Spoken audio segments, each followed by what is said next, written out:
శ్రీమతే నమః. భగవంతుడి అనుగ్రహం ఎప్పుడు ఎలా ఉంటుంది అనేది ఎవ్వరూ చెప్పలేరు. 2005లో మేము దత్తక్షేత్రాలన్నింటినీ దర్శనం చేసుకున్నాం అనమాట. ఆ దర్శనం చేసుకున్నప్పుడే, దత్తక్షేత్రాలకు వెళ్ళినప్పుడే మాణిక్య నగర్ కూడా వెళ్ళాం. మాణిక్య ప్రభు అక్కడ ఉన్నది. సరే, మేము అక్కడ కూర్చున్నాము, దర్శనం చేసేసుకున్నాము. మా అత్తగారు, మా మామగారు, మా వారు ఇంకా అక్కడ ఉన్నారనమాట. నేనేమో బయటకు వచ్చేసాను. దాదాపుగా చెప్పులు వేసేసుకుని ఇంకా గుమ్మం దాటకపోతూ ఉంటే అక్కడ ఉన్న ఒక పూజారి గారు ఏం చేశారు అంటే, ఆవిడని ఒకసారి పిలవండి అన్నారు. మా వాళ్ళకి అర్థం కాల. ఆవిడని ఒకసారి పిలవండి అంటున్నారు, ఎవరిని అని చెప్పి అక్కడ ఉన్న వాళ్ళందరినీ చూపిస్తే కాదు ఆ అమ్మాయిని అన్నారు. అంటే అది ఆయన హిందీలో చెప్పారనుకోండి, నేను మీకు తెలుగులో చెప్తున్నాను. సరే, నన్నేమో మా వారు వచ్చి పిలిచారు. హేమ ఒకసారి ఇలా రా అని చెప్పి గట్టిగా అరిచారనమాట. అంటే మందిరానికి మనం వెళ్ళిపోయే ఎంట్రన్స్ కి చాలా దూరం ఉంటుంది. సరే, నేను వెనక్కి వచ్చాను. వెనక్కి వస్తే ఆయన ఏం చేశారు అంటే, అక్కడ మందిరంలో ఉన్న ఒక పూలదండను తీసి నాకు ఇచ్చి తల్లో పెట్టుకోమని చెప్పి, నువ్వు ఇక్కడ ఉండి ఒక మాట అనుకున్నావు కదా, అది నిజం అవుతుంది అన్నారు. సరే, మా వారు అడిగారు అనమాట, ఏమనుకున్నావు అని. ఏం లేదు, నువ్వు మహిమాన్వితుడివి అంటున్నారు కదా, నిజంగానే మహిమ ఉంటే నాకు ఒక కొడుకు కావాలని నేను అనుకున్నాను అన్నాను. అప్పటికే మా పెద్దమ్మాయి, మా పెద్దబ్బాయి కూడా పుట్టేశారు. మా పెద్దబ్బాయి పుట్టిన 4 ఏళ్లకి జరిగిందనమాట ఈ సంఘటన. సరే, మేమేమో ఇంటికి వచ్చేసాం. ఇంటికి వచ్చేసిన తర్వాత మా చిన్నబ్బాయి కడుపును పడ్డాడు. చాలా ఆశ్చర్యం అనిపించింది తెలుసా. ఎందుకంటే మా పెద్దబ్బాయి పుట్టినప్పటికీ మా చిన్నబ్బాయికి మధ్యలో 4 ఏళ్ళు గ్యాప్ ఉంది. చాలా ఆశ్చర్యం. అప్పటి నుంచి వరుస పెట్టి మాకు ఈ చిన్నోడి విషయంలో జరిగినది ఏది జరిగినా గానీ గురువారం జరగడం మొదలైంది. ఆఖరికి డాక్టర్ ఆపరేషన్ చేస్తాను, ఆపరేషన్ చెయ్యాలి అని అన్నప్పుడు కూడా శుక్రవారం చేయాలని నాకు ముహూర్తం పెట్టారు. కానీ అనుకోకుండా గురువారమే చేయవలసి వచ్చింది.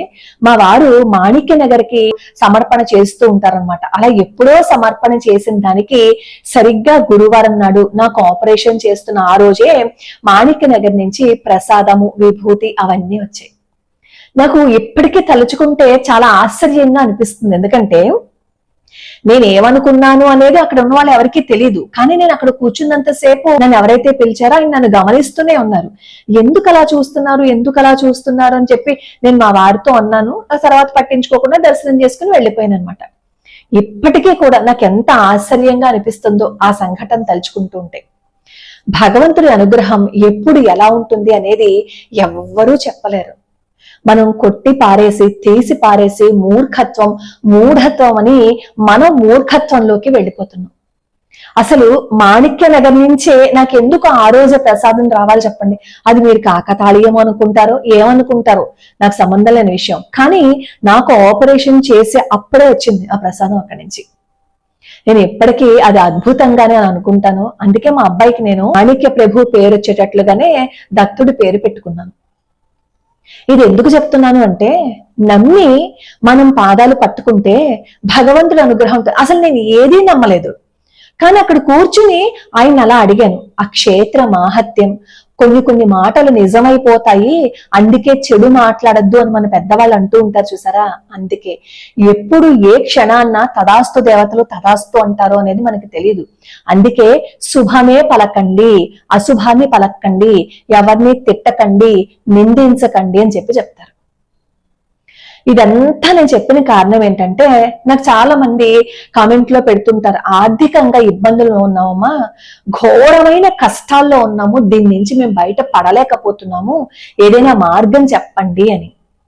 అసలు ప్రతిరోజు ఘోర కష్టోద్ధారణ స్తోత్రం గనక చేసినట్లయితే, 3 పూట్ల చేసినట్లయితే, అది ఎటువంటి పెద్ద కష్టమైనా సరే తప్పిపోతుంది. ఏదో ఒక మార్గం మనకి కనిపిస్తుంది. ఈ ఘోర కష్టోద్ధారణ స్తోత్రాన్ని శ్రీ వాసుదేవానంద సరస్వతి స్వామి వారు రచించిచ్చారు. తన భక్తుడికి వచ్చిన ఆర్థిక ఇబ్బందుల్ని పోగొట్టడం కోసం స్వామివారు ఇచ్చారు. నమ్మి చేస్తే ఎటువంటి కష్టం నుంచైనా బయటపడదాం. కానీ మనం చేసేటప్పుడు ఏం చేస్తాం తెలుసా, అనుమానం. జరుగుతుందా, జరగదా, ఎన్ని రోజుల్లో జరుగుతుంది, ఎంత కాలంలో జరుగుతుంది, ఎంత కాలం చేయాలి, నియమాలు పాటించాలా అని ఎన్ని ప్రశ్నలు వస్తాయో. ఏదైనా ఒకటి చెయ్యాలి అని అనుకున్నప్పుడు ఏమీ ఆలోచించకుండా, సంశయం లేకుండా ఎప్పుడైతే నువ్వు చేయటం మొదలు పెడతావో అప్పుడే మన కర్మ కరగటం ప్రారంభమవుతుంది. ఈ ఘోర కష్టోత్తరణ స్తోత్రాన్ని పొద్దున్నే లేచి చక్కగా మీరు నిత్య పూజ ఎలాగో చేసుకుంటూ ఉంటారు కదా, ఆ నిత్య పూజ చేసుకున్న ఆ సమయంలోనే ఘోర కష్టోద్ధరణ స్తోత్రం కూడా చదివి మీరు పటికి బెల్లమో ఏదో ఒకటి భగవంతుడికి నివేదన చేసి హారతి ఇవ్వండి. మధ్యాహ్నం కూడా ఘోర కష్టోద్ధరణ స్తోత్రం చదవండి, సాయంత్రం కూడా ఘోర కష్టోద్ధరణ స్తోత్రం చదవండి.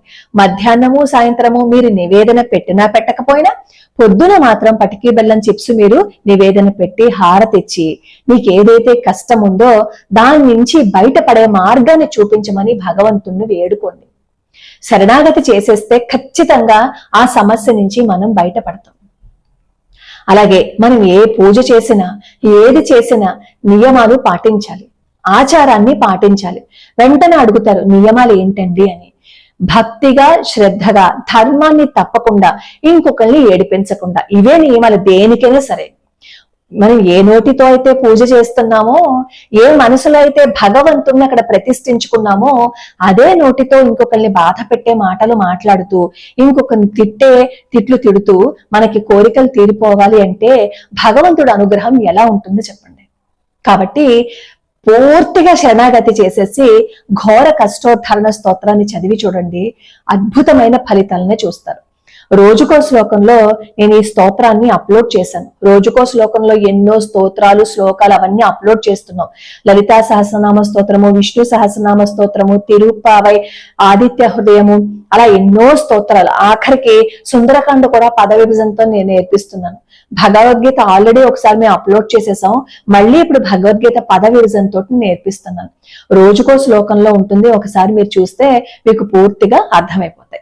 అయితే ఈ వాసుదేవానంద సరస్వతి స్వామి వారు కూడా ఎంత ఆచారంగా ఉండేవారో తెలుసా, ఎంత సదాచారాన్ని పాటించేవారో తెలుసా.